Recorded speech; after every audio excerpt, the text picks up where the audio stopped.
Hey everybody, welcome to another thrilling, exciting, greatest moment of your life episode of Hunkered Down with Seth.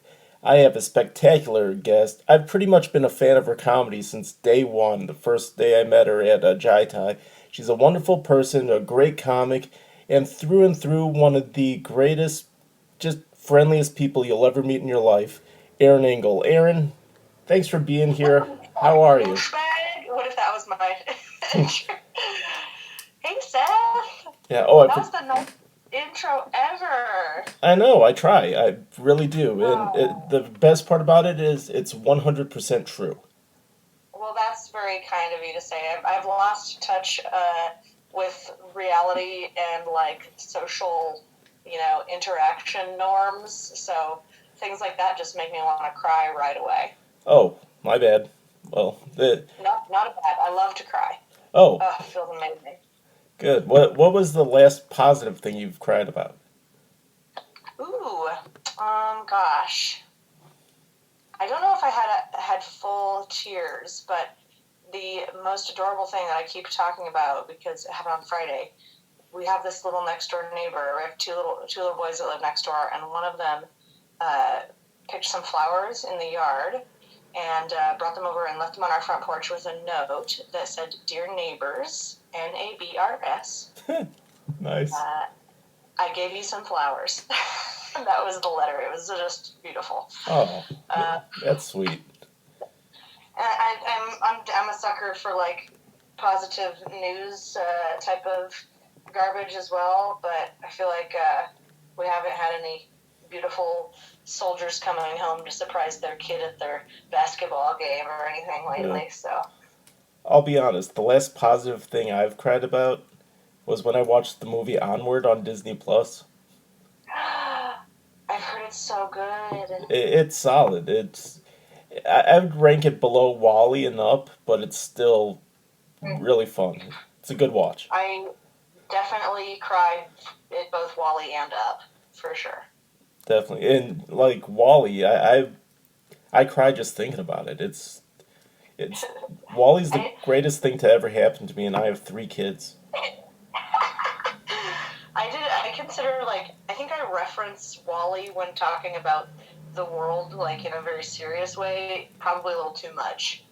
Like maybe I should get some good scientific uh, thoughts or anything, but usually I'm like, well, it's gonna be like Wally, piles of trash everywhere. Yeah, but also the cute robot love story. So in the end, I Mm, think it's worth it. yeah, absolutely. I would destroy the world and everything about it if it meant that two robots got together momentarily. Fortunately, they don't make you make that choice in Wally because the world has already been mostly destroyed. So you know, I know, all the do you have hard any work's other over. Are there any other robot characters that you find that charming? The Like, T-1000 in Terminator 2. which one is he? He's That sounds like a calculator. he's the one that not Arnold He's the Schwarzenegger. old Billy Bones liquid metal guy. Yeah, He's so hot and scary. yeah, definitely. And when he blows up and falls into the lava, I tear up every time. Is it So possible for a man to grow to love a machine? Yes, it is. yeah, Uh, I'm big on all the. I feel like the Star Wars universe is can replicate itself into infinity because really all they need is like a new ship and a new adorable droid every time, and they can keep marketing until the world really does end. 100% agree. It like the Mandalorian. It's Oh God, yeah. I'm so good. you I know preferred Mandalorian to the. I preferred that to the last Star Wars movie that came out. I agree. In fact, I would say the Mandalorian is probably the second best thing ever created by Star Wars since the original A New Hope. That's your very fave? A New Hope, the very first Yeah, one. yeah. Is that your favorite of all of the Star Wars universe? Yes, but I will say that Rogue One is probably immediately after Mandalorian. I enjoyed Rogue One, and it's definitely in the top tier for me. And just rewatched A New Hope a couple weeks ago. I wonder, it is so good. You know, I love whiny baby Luke Skywalker. Yep. I love C-3PO and R2-D2. Yeah, I don't know much about movie making, but I know it's the best edited movie of all time. But is that just like because we're talking of its time, right? Well, Is it ending or like? next to Wally, just the story was just so straightforward and everything made sense in this crazy universe. It Yeah. really had no plot holes. I have to think back if that's true. I'll accept it. Well, the only plot hole I could think of is what happened to Chewbacca's penis. Do we not? Do we ever go over it? It's never brought up in any movie, and he's been in pretty 7 of them. Does he have any children? Wait, 8. Um, no, he has relatives though, because in Solo he did see those Wookiees. Mm-hmm. So, so this is my That would be my favorite saw. I never saw Solo. Worth a watch? yeah, especially since it's pretty much free. So, unless if you have Yeah, Disney Plus, I think I do. Yeah, I'm gonna check that down the line password from somebody. Thanks to the charity of friends and family. yeah, I would give you my password, but it's I'm already borrowing from my brother, so I not. love that. Yeah, and then I'm kicking your brother and his presumably his children off of Disney Plus at an opportune time. Yep, literally, Okay. that's exactly what happens. That's why I like being 2 time zones ahead or behind them, because Yeah, they're in Milwaukee, they're in the Central Time Zone. So as soon as like 10 p.m. hits, I know it's after midnight there, so I could yeah. watch Clone Wars. Never saw that either. That's like a multi season series, right? Yes, it picks up around season 3, and there are some really bad episodes, but there's some really, really, really good ones too. Yeah, that's fine. You don't expect that in 1,000. I feel like how many times have you had this conversation with somebody about a TV show? Like, oh yeah, I gave it a couple of episodes. I didn't really get into it. Oh, you got to give it like 4 episodes, and then it picks up. And you're like, well, do I really need to talk you into watching a show that takes that long? You know, no, which is not that long in the scheme of a multi-season series, but if it takes that long for people to get into, do you really need to I, talk them into it? I know I saw the perfect status update on Facebook regarding this. Someone said Mm-hmm. that Parks and Rec is the best show of all time, except for the first 2 seasons and the last 3 seasons. And that literally just leaves you 2 seasons. Perfect. You know, it's the Simpsons thing. It's, their first 2, they start getting going, and then 3 through 8 are perfect, and they've been literally living off of seasons 3 through 8 for the past 20 years. Just kind of redoing it, yeah. It's. I feel like have you written for a series or worked on a project like that? Yeah, I've done a live. I'm currently writing for a live talk show. Oh, cool, cool, cool. Well, live shows maybe probably different when you actually have real life unfolding before you to work with and real people and stuff. But I don't. It's so.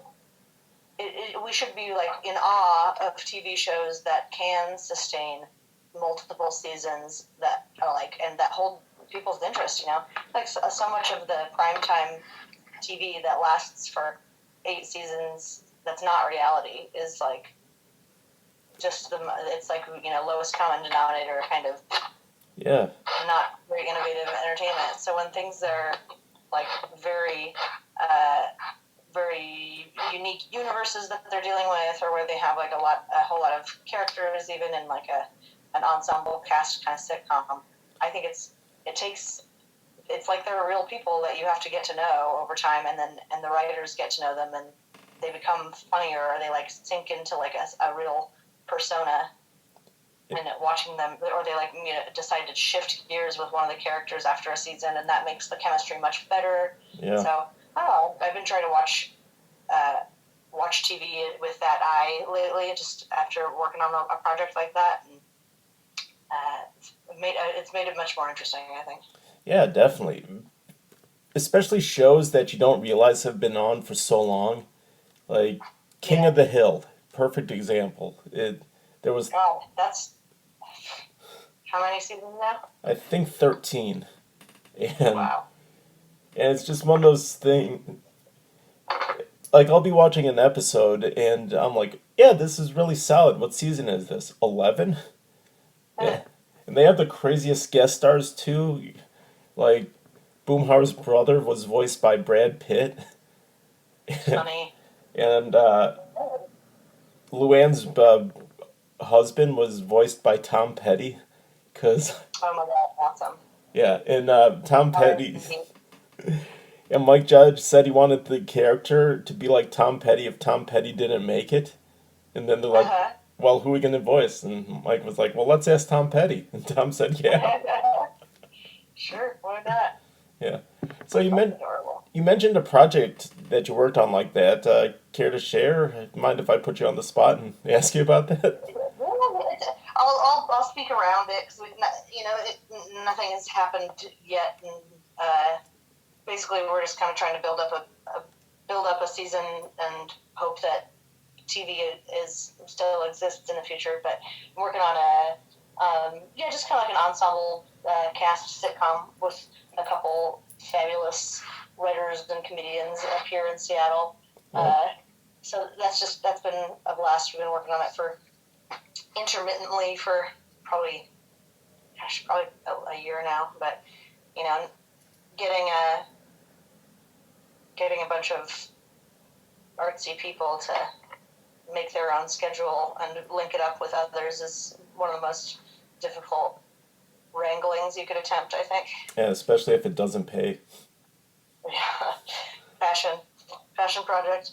Hoping to get paid on it later on or whatever. But it's amazing to have a bunch of minds working together on something like that, because every conversation turns into more ideas than you could possibly do something with. Yeah. But on the flip side of that, they'll be having normal conversations and they'll be like, oh, that would be a fun idea for the show. And it's like, no, we're just talking about eating almond cookies or something. And then are you the person that hold on, I gotta write this down. Yeah, that's the worst. Especially my buddies that I work with the live talk show. They're like, oh, that'd be a good idea for a future show. I'm like, I'm just hanging out, Yeah.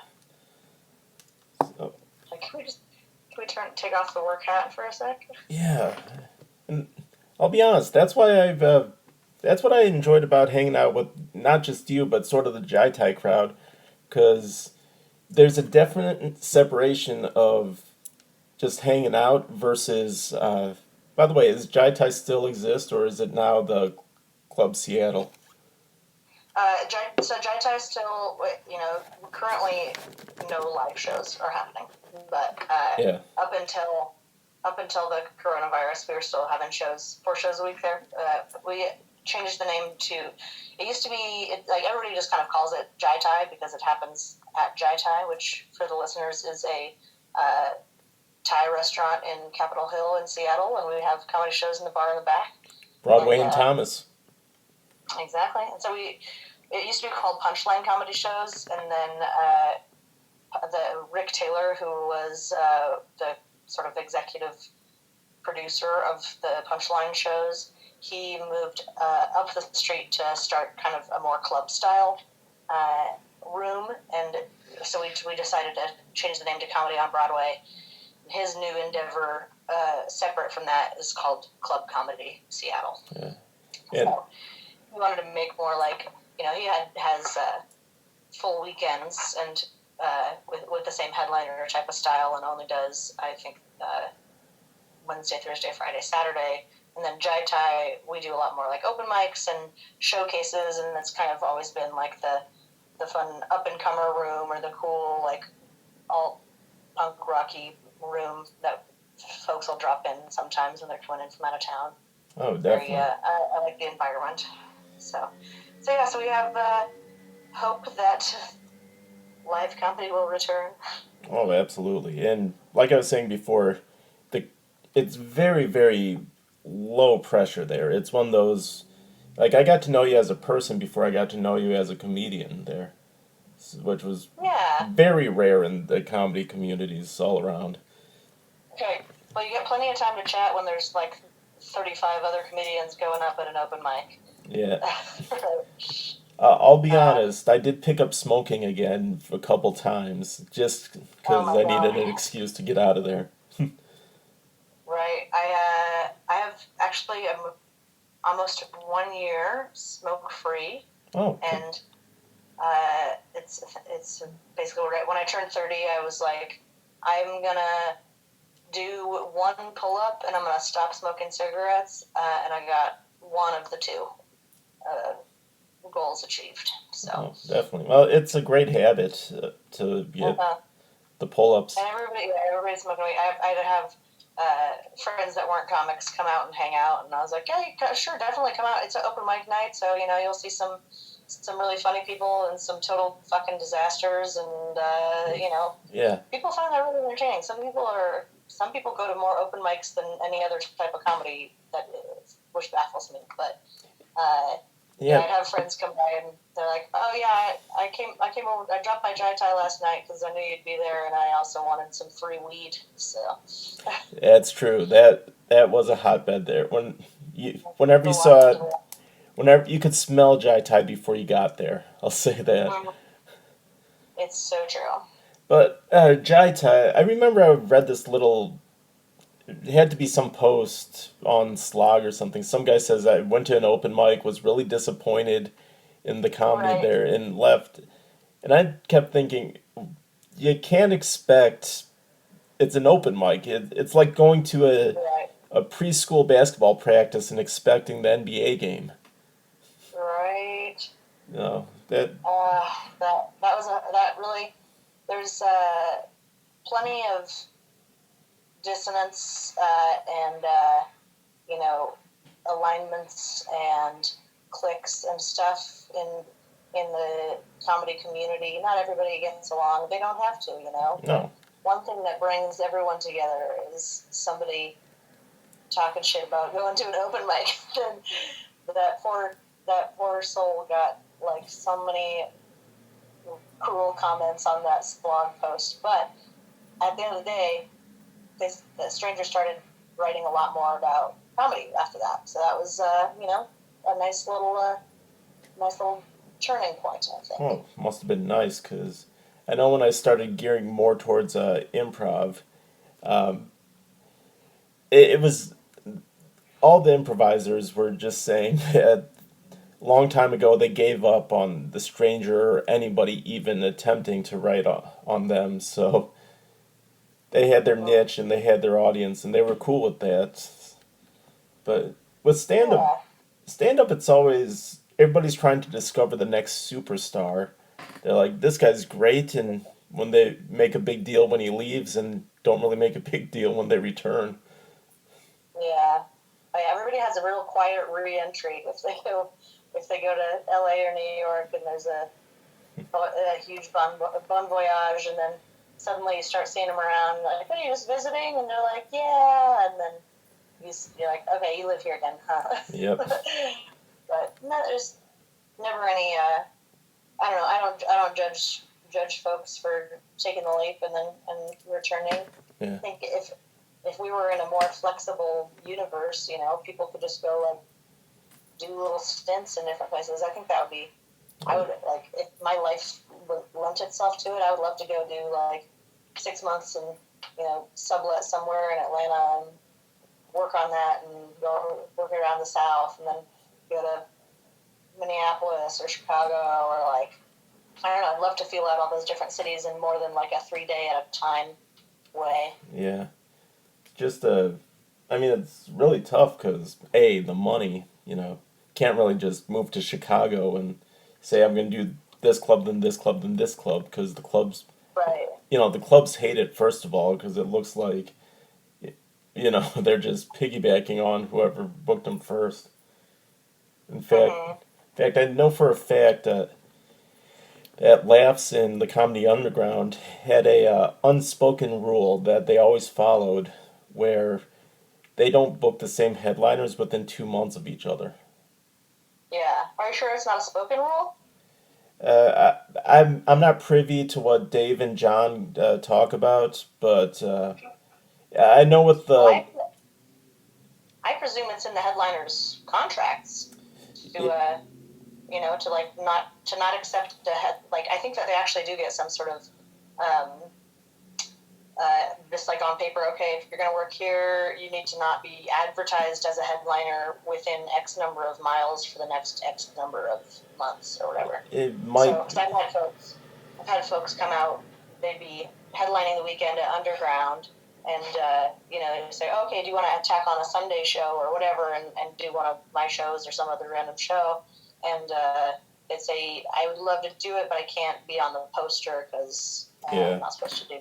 Yeah, basically they don't want to draw away from the clubs. Yeah, and I know Bumbershoot, it's one of those double-edged swords because they say you can't be advertised within a month of anywhere, like on both sides, if you're going to be on Bumbershoot, which really, when the local comics started doing Bumbershoot, this had to be 2008 or 2009.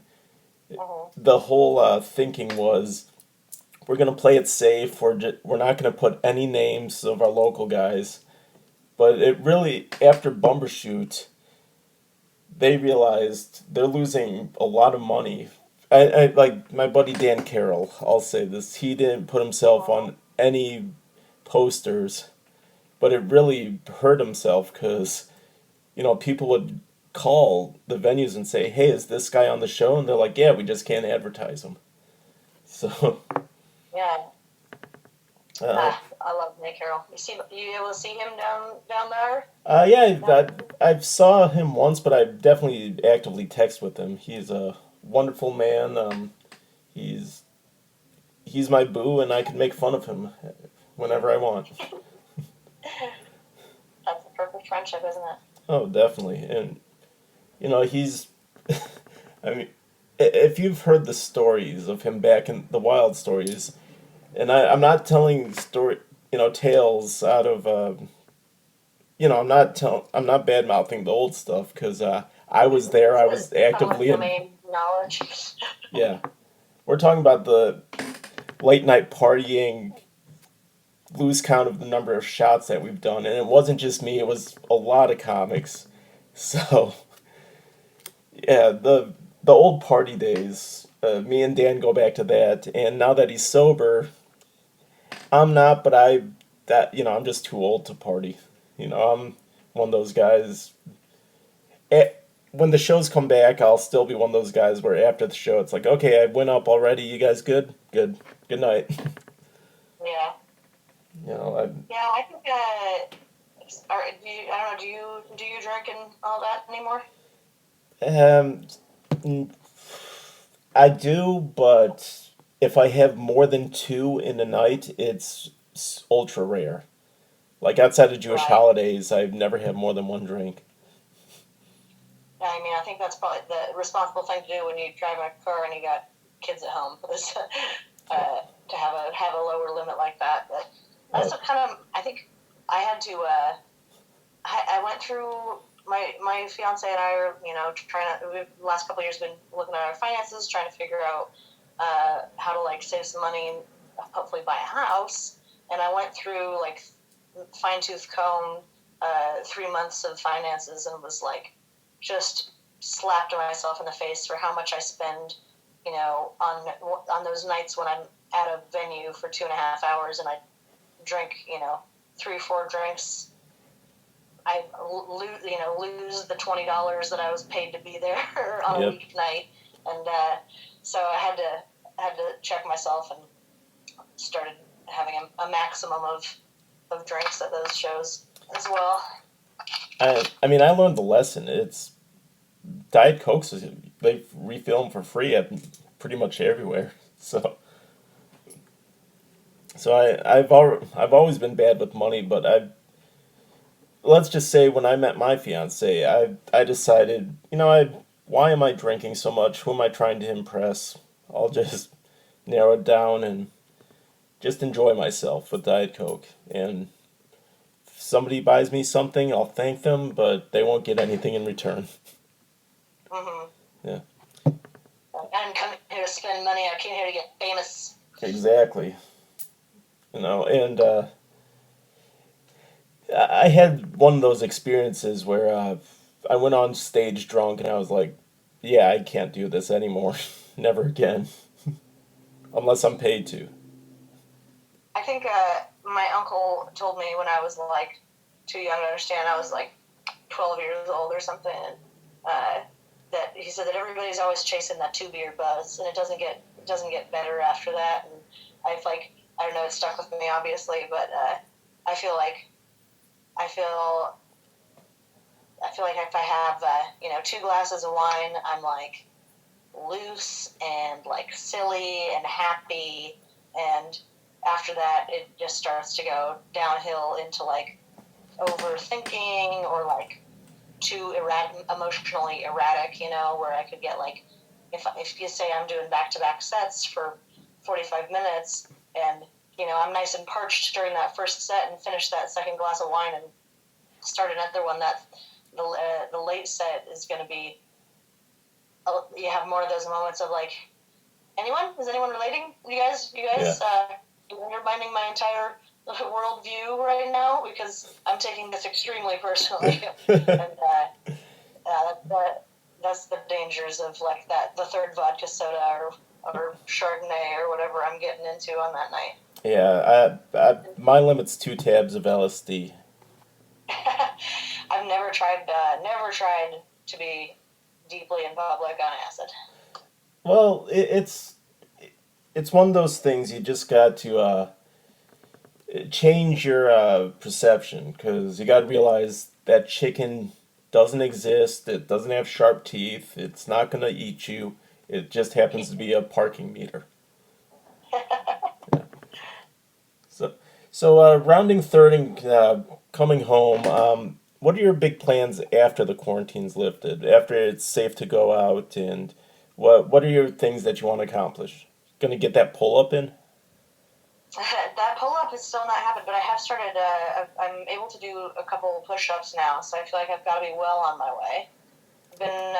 That's one thing that has been beneficial, is that it turns out that all I needed to start exercising frequently is to be unemployed and have no social life. So the fitness has improved, that is for sure, even though I'm eating like queso dip and mac and cheese regularly. Oh. So we'll see about that pull up. I have, I try to set like beginning of the year goals for things, and a couple of those that I was really really hoping I could get into Limestone Comedy Festival and Big Sky, and Limestone's canceled, and Big Sky, I don't know. I haven't heard the word on that yet.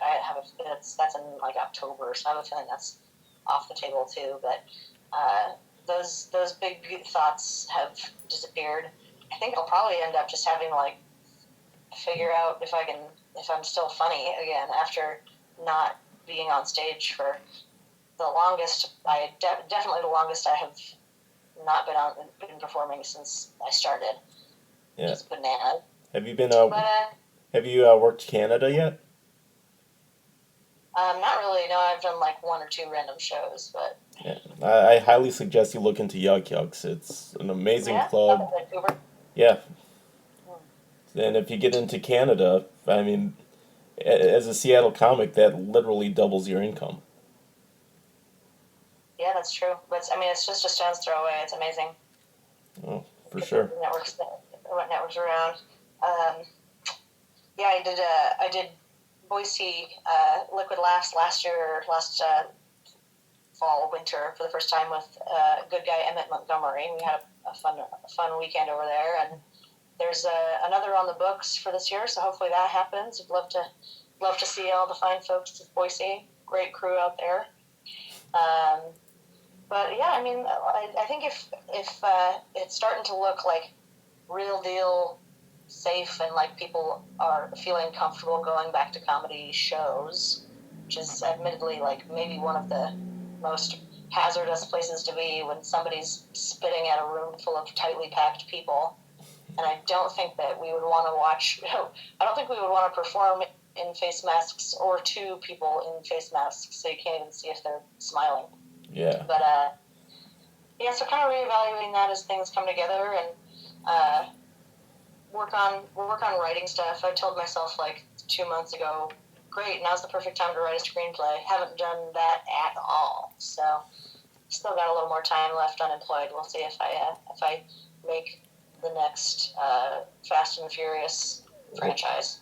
Yeah, imagine Fast and the Furious, but in the Wall-E universe. And somehow more masculine. Yeah. Oh, absolutely. Oh, it's gonna be filthy. Erin, wonderful talking to you as always. Yeah, great catching up, man. So great to hear from you. Yep, thank you for keeping me sane in this lifeless world. And yeah, definitely check out her on Twitter, Ingletime, INGLETIME. And if you have any questions, tweet at her. Tweet me, babies. Yep. All right, thanks for joining us on Hunkered Down with Seth.